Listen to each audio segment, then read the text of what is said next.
লাগো সেই কঠিন কিয়ামতের ময়দানে আমি যেন আমার খাদিজাকে ভুলে না যাই। এবার সতীনের হিংসা আজীবন কাল থাকবে।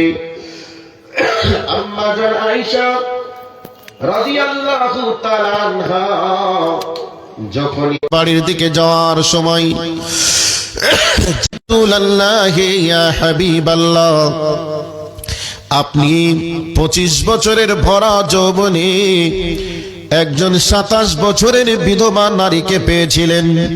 সেই নারীর থেকে দামি নারী বা দামি স্ত্রী আপনার জীবনে কি ঘটেনি বা জীবনে পাননি যে সেই বুড়ির কথা আজও আপনাকে মনে রাখতে হবে।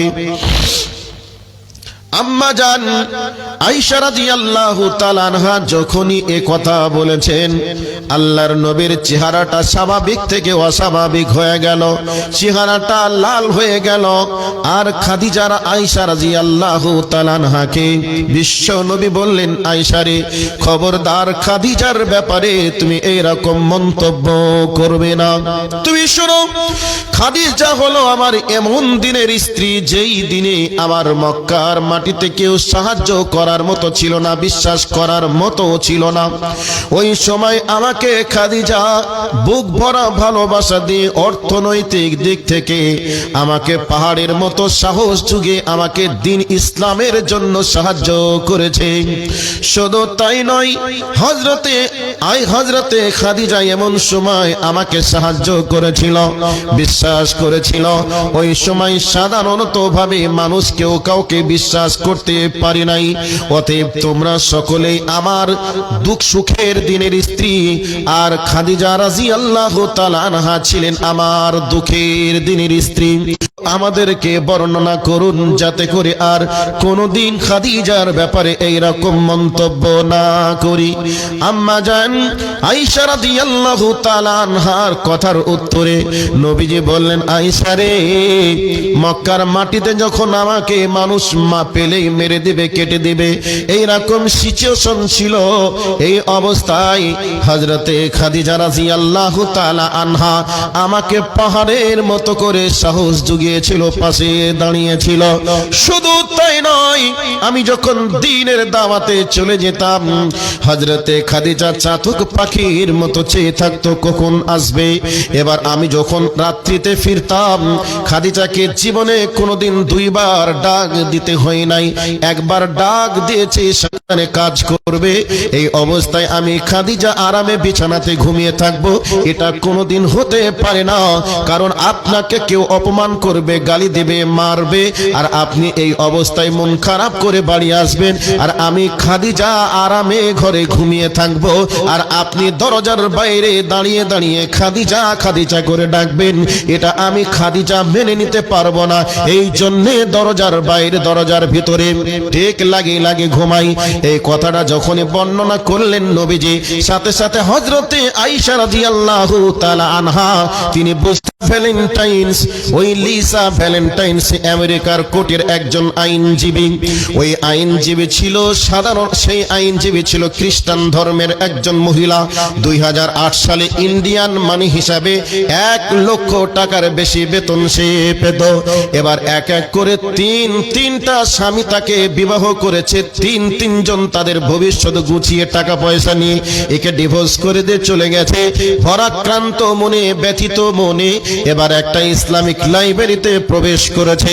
লাইব্রেরিতে প্রবেশ করে ইসলামিক একটা বই কিনেছে, যে বইটার নাম হলো আর রাহিকুল মাখতুম, নবীজির জীবনীর উপরে বই। এই বইটা ক্রয় করে বইটা পড়তে হযরতে আম্মা জান খাদিজার ব্যাপারে আম্মা জান আয়েশা রাদিয়াল্লাহু তাআলা আনহা যে মন্তব্য করেছিলেন, আর আল্লাহর নবী যে দোয়া করেছিলেন, যে কথার উত্তর তিনি দিয়েছিলেন, এই ঘটনাটা পড়ার সাথে সাথে ওই লিসা ভ্যালেন্টাইন্সের চোখ দিয়ে পানি আসতে শুরু করে দিলাম। আর সে বলতে শুরু করে দিল, যেই নবী তার স্ত্রীকে হারিয়ে ফেলার পরে জিন্দেগিতে কান্না করছে আখিরাতে পাওয়ার জন্য, সেই নবী কোনোদিন মিথ্যাবাদী হতে পারে না, সত্যই একজন নবী। আর যেই নবী যেই ধর্মে এসেছে, ওই ধর্ম কোনোদিন কাল্পনিক হতে পারে না, অবাস্তব হতে পারে না। নিশ্চয় এটা অথেন্টিক একটা বাস্তব ধর্ম।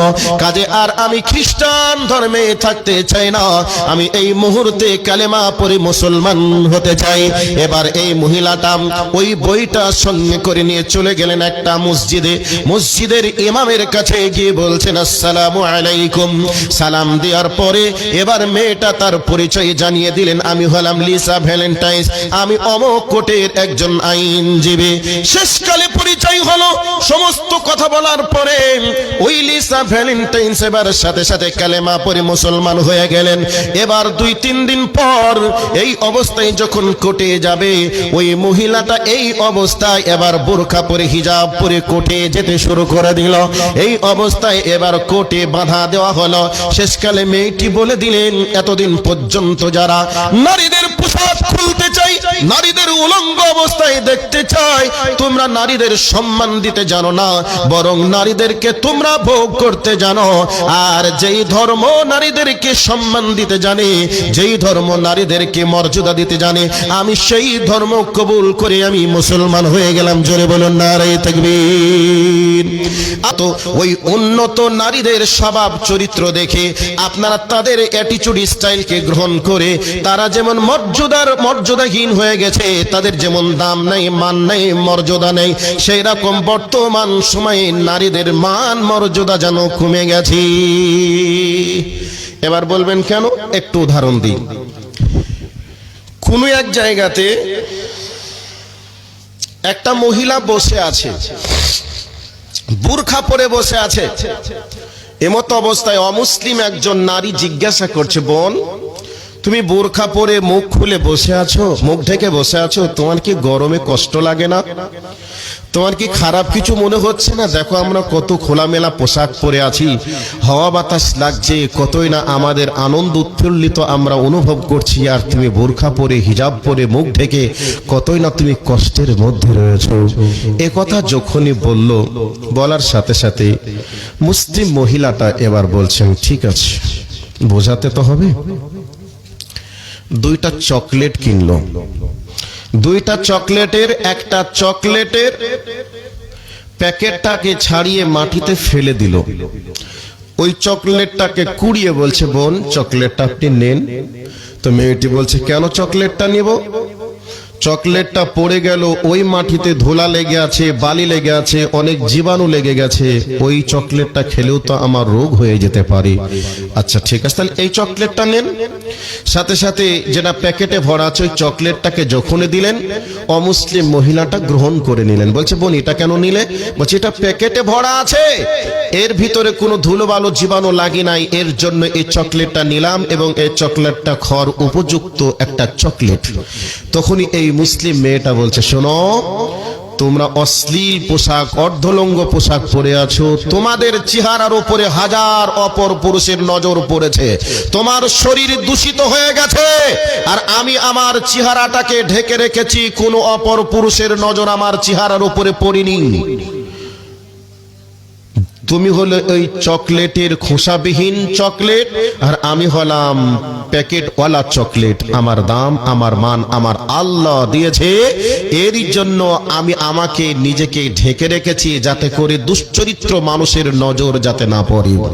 সম্মানিত উপস্থিতি, সম্মানিতা মা ও বোনেরা, আপনাদের দাম, আপনাদের মান, আপনাদের মর্যাদা আল্লাহ কত দিয়েছেন, এবং নবী মুহাম্মদুর রাসূলুল্লাহ সাল্লাল্লাহু আলাইহি ওয়াসাল্লাম কত দিয়েছেন, এ ব্যাপারে যদি জানতেন, তাহলে পাশ্চাত্য সভ্যতার দিকে তাকিয়ে যে অর্ধলঙ্গ পোশাক পরে আজকে নিজেকে সুসজ্জিত মনে করেন, আসলেই এটা সুসজ্জিত নয়, এটা আপনাদেরকে ভোগ বিলাসের পাত্র মনে করে আপনাদেরকে এই সুসজ্জিত পোশাক পরানোর জন্য তারা অনুমতি দিয়েছে। সম্মানিত উপস্থিতি, ইসলাম নারীদের মান মর্যাদা দিয়েছে অনেক। আমি একটা পয়েন্ট, এতক্ষণে নারীদের কি দাম ইসলাম দিয়েছে এ বিষয়ে কথা বলতে গিয়ে এই জায়গায় এসেছি। মা ও বোনেরা, আপনারা সংখ্যায় অনেক বেশি আছেন, এই দিকে লক্ষ্য রেখে আপনাদেরকে আর কয়েকটি কথা বলবো, বলার পরে আমার মেন যেটা বিষয় ওই দিকে দৃষ্টি আকর্ষণ করার চেষ্টা করব। 11:30 দর্শকের আকর্ষণ আছে,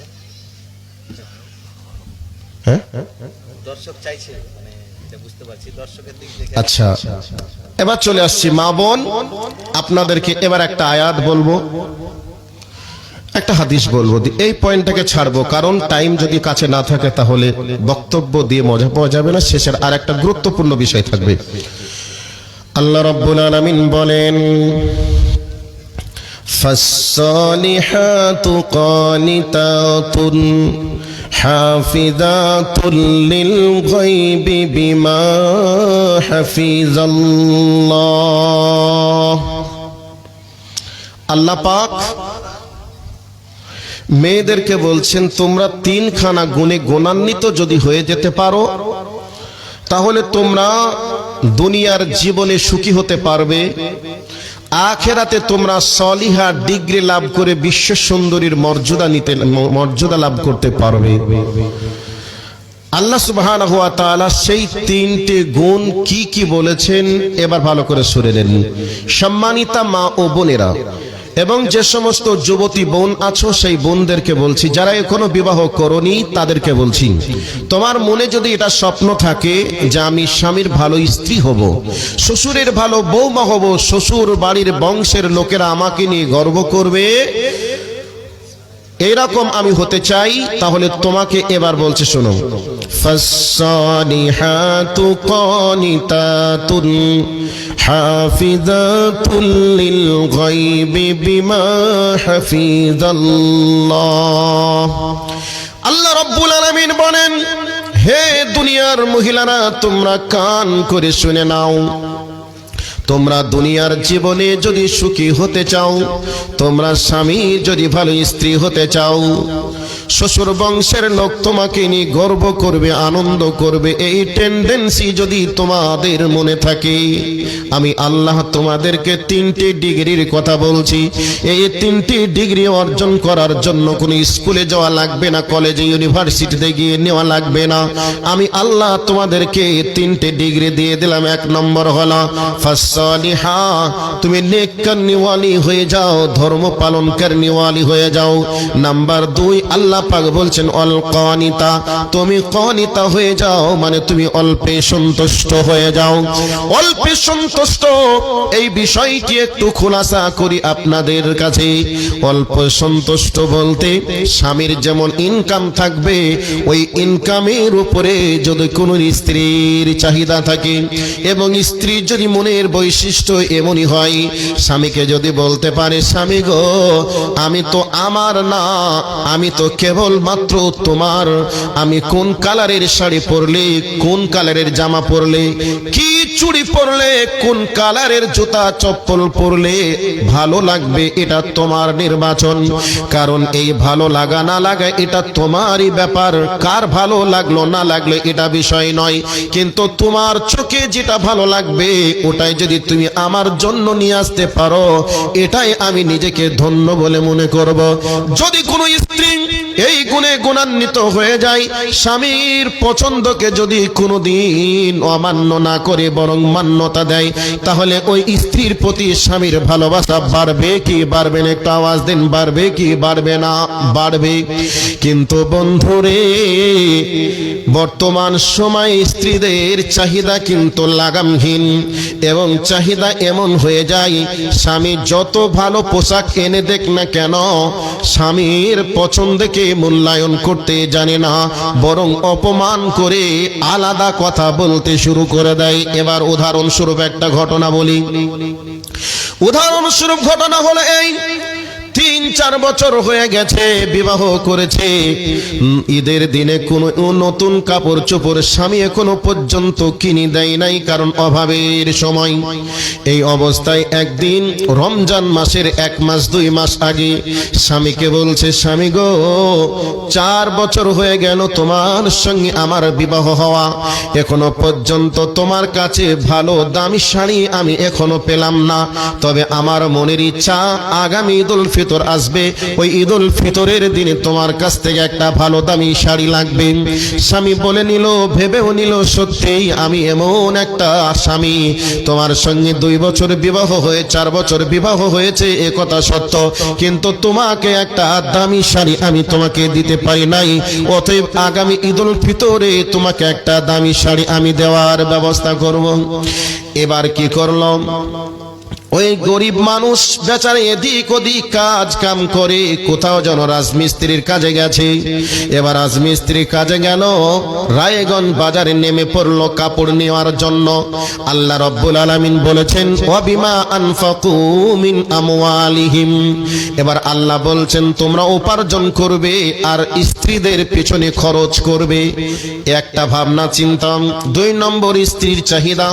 এবার রায়গঞ্জ বাজারে ঢুকে গিয়ে কয়েকটা দোকান খুঁজে খুঁজে দেখলো, কয়েক ডজন শাড়ি উল্টে পাল্টি। নিজের স্ত্রীকে কল্পনার দর্পণে দেখে আর কাপড়গুলি নাড়াচাড়া করে দেখে, এই শাড়িটা যদি আমার স্ত্রীকে পরায় কত না ভালো লাগবে। উল্টে পাল্টি একটা যেন পছন্দ হয়েছে। ওই কাপড়টা ক্রয় করে নিয়ে আসার পরে মনে যেন বড় আনন্দ, আল্লাহর একটা হুকুম পালন করতে পারছি আর আমার স্ত্রীর পছন্দের শাড়িটা যেন আমি ক্রয় করতে পেরেছি, মনে বড় আনন্দ। এই অবস্থায় আপনাদের যেন একেবারে রায়গঞ্জ বাজার থেকে এসে গেল নাগর ব্রিজ, এবার নাগর ব্রিজ থেকে এসে গেল আপনাদের হালালপুর।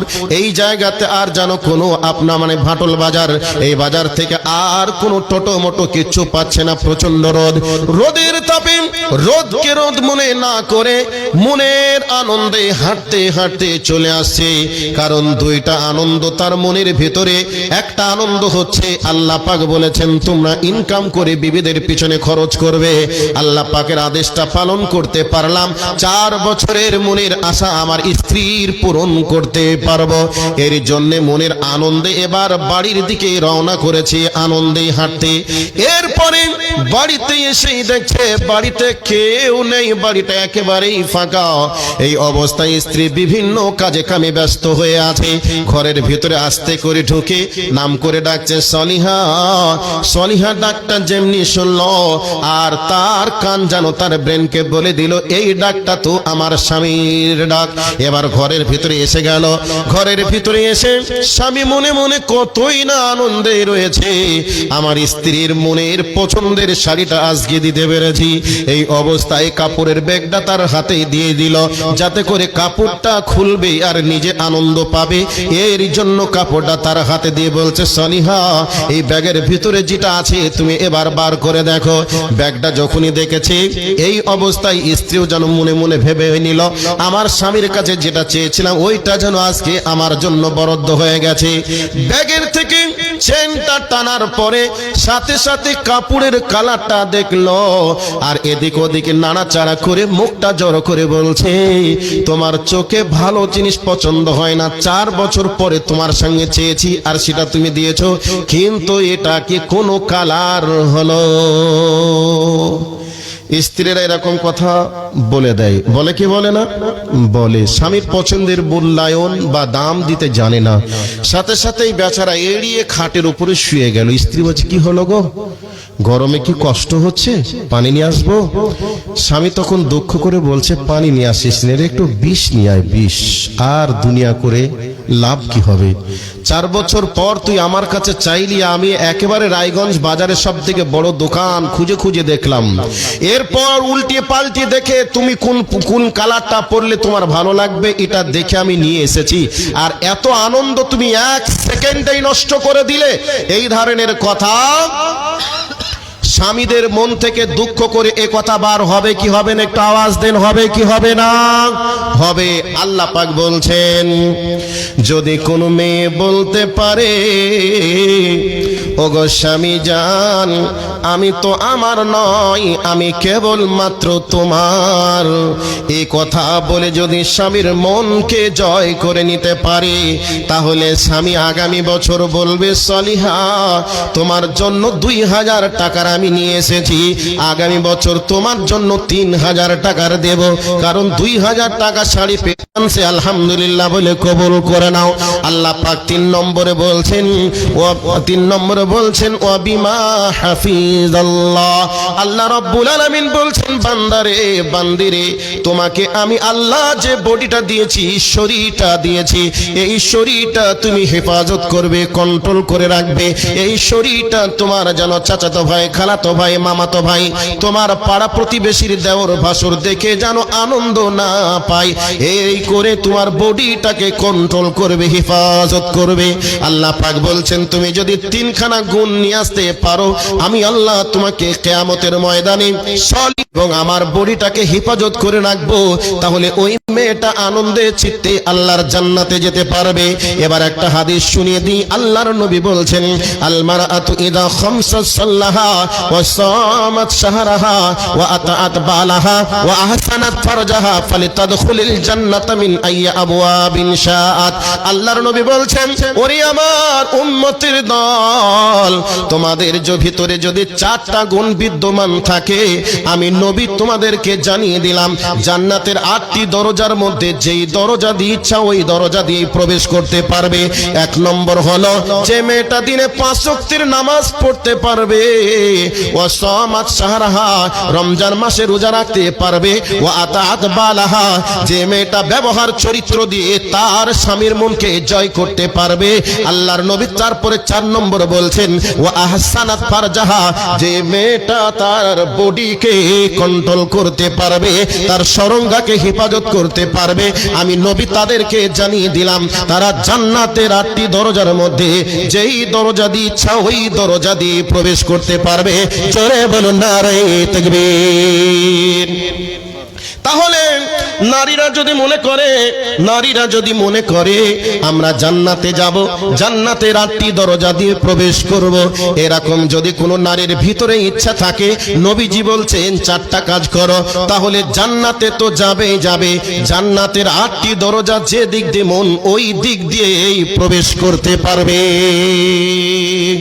আল্লাহর কোরআনে 3টে গুণের কথা বললেন, কথা বলা হবে আল্লাহ বলেছেন, আর এদিকে নবীজি 4টে গুণের কথা বলেছেন। নারীরা যদি আজ থেকেই মনে করে এগুলি মানতে শুরু করব, ইনশাআল্লাহ আজ থেকেই তারা মানতে পারবে। এর জন্য নতুন করে কোন ইউনিভার্সিটির স্কুলে ভর্তি হয়ে আর ডিগ্রি অর্জন করা লাগবে না, পড়াশোনা করা লাগবে না, বরং আজ থেকেই চেষ্টা করলে আজ থেকেই এই আমলগুলি করতে পারবে। পারবে কি পারবে না? পারবে।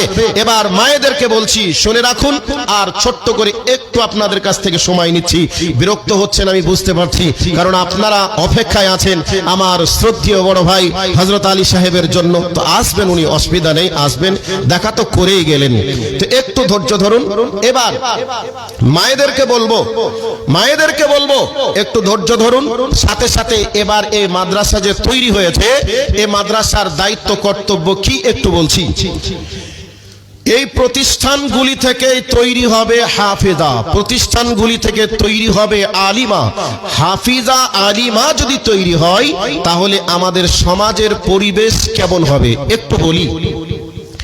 আমরা যাদেরকে সম্মান করি, আমরা 4 জন ইমামকে মাথার তাজ মনে করি, সম্মানের পাত্র আমরা মাথায় করে তাদেরকে রেখেছি। 4 জনের মধ্যে যিনি যুগ শ্রেষ্ঠ মুহাদ্দিস, যিনার নাম মুহাম্মদ ইবনে ইসমাইল, যাকে আমরা ইমাম বুখারী নামে চিনি বা জানি। ইমাম বুখারী যখন জন্মগ্রহণ করেন তখন তিনার পিতাকে হারিয়েছেন, এক কথায় এতিম হয়ে তিনি জন্মগ্রহণ করেছিলেন। লম্বা ঘটনা। ইমাম বুখারী রাহিমাহুল্লাহ তিনি এক কথায় গর্ভে থাকা অবস্থায় ওনার পিতাকে হারিয়ে এতিম হয়ে জন্মগ্রহণ করেছিলেন। মা বুক ভরা ব্যথা বেদনায় যন্ত্রণায় ছটফট করতে শুরু করলেন যে আমার সন্তান জন্মগ্রহণ করলো, বাপের চেহারাটা দেখতে পেল না, আব্বা বলে ডাকতেও পাবে না। মনে আমার স্বপ্ন ছিল আমার ছেলেকে আলিম বানাবো, যুগশ্রেষ্ঠ মুহাদ্দিস বানাবো, বাবা বেঁচে নাই, কি করে হবে। শেষকালে ইমাম বুখারী রহমতুল্লাহ আলাই চোখে অন্ধ হয়ে গিয়েছিলেন, ইতিহাস আপনারা জানেন। এই অবস্থায় মা হিসাবে আল্লাহর কাছে দোয়া কি করেছিলেন? এমন দোয়া আল্লাহর কাছে করেছিলেন যেই দোয়া আল্লাহর দরবারে কবুল হয়ে হযরতে ইমাম বুখারীর চোখকে আল্লাহ ফিরিয়েও দিয়েছিলেন। এর জন্য একটা একটা উর্দুতে কবিতা আছে, जो दुआ निकलती है कल्बे हादिस से बहुत दूरे पहुंचती है अर्श बारी से। যেই দোয়াটা অন্তর থেকে নিরগত হয় সেই দোয়াটা আল্লাহর আরশ পর্যন্ত পৌঁছেও যায়। এইবার ইমাম বুখারীর মা আল্লাহর কাছে দোয়া করেছেন, মাবুদ রে, আমার সন্তান বাবা হারা অবস্থায় দুনিয়া পেয়েছে, আবার অন্ধ হয়ে গেল। আমি যতদিন বেঁচে আছি ততদিন হয়তো আমার ছেলের সাহারা হব, তবে যখন আমার সন্তান বড় হয়ে যাবে আর আমিও মারা যাব, তাকে কে দেখাশোনা করবে? আর আমার মনের ইচ্ছা ছিল আমার সন্তানকে বড় একজন দ্বীনের যোগ্য আলেম বানিয়ে তুলব। এই করে করে ইমাম বুখারীর মা আল্লাহর কাছে তাহাজ্জুদের নামাজে দোয়া করে, পাঁচ ওয়াক্তের নামাজেও দোয়া করে। এই করে করে করে করে একদিন হঠাৎ করে তিনি রাতের অন্ধকারে হযরতে ইব্রাহিম নবীকে স্বপ্ন দেখছেন। আর ইব্রাহিম নবী স্বপ্নে বলছেন, ওরে ইমাম বুখারীর মা, ওরে মুহাম্মদ ইবনে ইসমাইলের মা, তোমার চোখের পানি এতদিন পর্যন্ত ঝরিয়ে ঝরিয়ে কান্না করে আজকে তোমার চোখের পানির কারণে চোখে ঘা পর্যন্ত হয়ে গেছে, তবে তোমার আল্লাহ তোমার চোখের পানিকে বৃথা যেতে দেয়নি, তোমার চোখের পানিকে আল্লাহ মূল্যায়ন করেছে, দাম দিয়েছে, অতএব তোমার ছেলের চোখকে আল্লাহ ফিরিয়ে দিয়েছে। এই অবস্থায় ইমাম বুখারীর মা সঙ্গে সঙ্গে উঠে পড়লেন, উঠে এবার ওযু বানিয়ে নামাজে দাঁড়িয়ে গেলেন। আর ওই ঘুমের অবস্থার স্বপ্নটা যেন অন্তরে স্মৃতিটা ভেসে উঠছে। এই করে করে করে করে ইমাম বুখারী ছোট্ট মানুষ চোখ যেন ফিরিয়ে পেয়েছে, মাকে দেখে মা বলে ডেকেছে। এই অবস্থায় মা বেটার মধ্যে যখন জানাজানি হয়ে গেল, সন্তান আমার চোখ ফিরিয়ে পেয়েছে, বন্ধুরে, ওরে আমার আম্মুরে, খালারে, বোন রে, এই অবস্থায় ইমাম বুখারীর মা সন্তানকে নিয়ে চলে গেলেন মক্কা মদিনায়। মক্কাতে হজ পালন করে ওই খানায় কাবার আঙিনাতে দাঁড়িয়ে আল্লাহকে বলেছিলেন, মাবুদ রে, আমার সন্তান জন্মগ্রহণ করার পূর্বে আমি স্বামীকে হারিয়েছিলাম, আমার সন্তান বাপকে হারিয়েছে, আমি বিধবা হয়েছি। ওগো আমার আল্লাহ, আমার চোখের পানি ফেলে কান্না করার কারণে আমার সন্তানের চোখকেও তুমি ফিরিয়ে দিয়েছো। মাবুদ গো, আমার সন্তানকে তোমার কাছে অফ করে দিলাম, আমার সন্তানকে তুমি দ্বীনের জন্য কবুল করিও। শেষকালে মায়ের দোয়া কবুল হয়ে গেল এবং মায়ের চেষ্টা এবার সন্তানের জন্য শুরু হয়ে গেল। সন্তানকে নিয়ে চলে গেলেন মসজিদে নববীতে। সন্তানকে বলে দিলেন, ওরে আমার কলিজার টুকরা নয়নের পুতুলের সন্তান, তুমি মসজিদে নববীতে থাকবে, আর এই নববীতে আল্লাহর কোরআন শিখবে, নবীর হাদিস শিখবে, আর আমি মা তোমার জন্য যোগান দেওয়ার জন্য সেই বুখারা শহর থেকে তোমার জন্য খাবার নিয়ে আসবো, তোমার জন্য টাকা পয়সা যেটার প্রয়োজন হবে পৌঁছে দেব, কিন্তু নবীর শহর থেকে তুমি চলে যাবে না, বরং এখান থেকে যুগশ্রেষ্ঠ মুহাদ্দিস তোমাকে তৈরি হতে হবে। ওরে আমার দ্বীনি ভাইয়েরা আমার, ওরে আমার আম্মুরে, খালারে, বোন রে, এইরকম মাদ্রাসায় যদি একটা আলেমা তৈরি হয়ে যায়, একটা হাফেজা তৈরি হয়ে যায়, এই মাদ্রাসা থেকে আলেমা হাফেজা তৈরি হওয়ার পরে তার সন্তানকে আলেম বানানোর জন্য ভূমিকা পালন করতে পারবে, তার সন্তানকে হাফেজ বানানোর জন্য ভূমিকা পালন করতে পারবে। এর জন্য বর্ধমান জেলার একটা মহিলার ভিডিও দেখেছিলাম, 9 বছর বয়সে নিজের মেয়েকে 9 বছর বয়সেই বাড়িতে বসিয়ে বসিয়ে পূর্ণাঙ্গ কোরআনের হাফেজা বানিয়ে তুলেছে। সেই জন্য প্রত্যেকটা নারীদেরকে ইসলামের শিক্ষা নিতে হবে। আল্লাহর নবী বলেছেন, তালাবুল ইলমি ফারিজাতুন আলা কুল্লি মুসলিমিন। নবীজি বলছেন, প্রত্যেকটা নর এবং নারীর জন্য ইলমে বিদ্যাকে ফরজ করাকে আমি নবী মুহাম্মদ ফরজ করে দিলাম। অতএব আজকে ছেলে আমরা যারা আছি, আমরা রোজি উপার্জনের মাধ্যমে আমরা বাড়ির বাইরে চলে যাই, দেশ বিদেশ চলে যাই, কিন্তু নারীরা তো বাড়িতে থাকে। নারীরা যদি ইচ্ছা করে সন্তানকে একটা যোগশ্রেষ্ঠ মুহাদ্দিস বানিয়ে তুলতেও পারবে, একজন ডাক্তার, মাস্টার, ইঞ্জিনিয়ার, প্রফেসর করে তুলতে পারবে।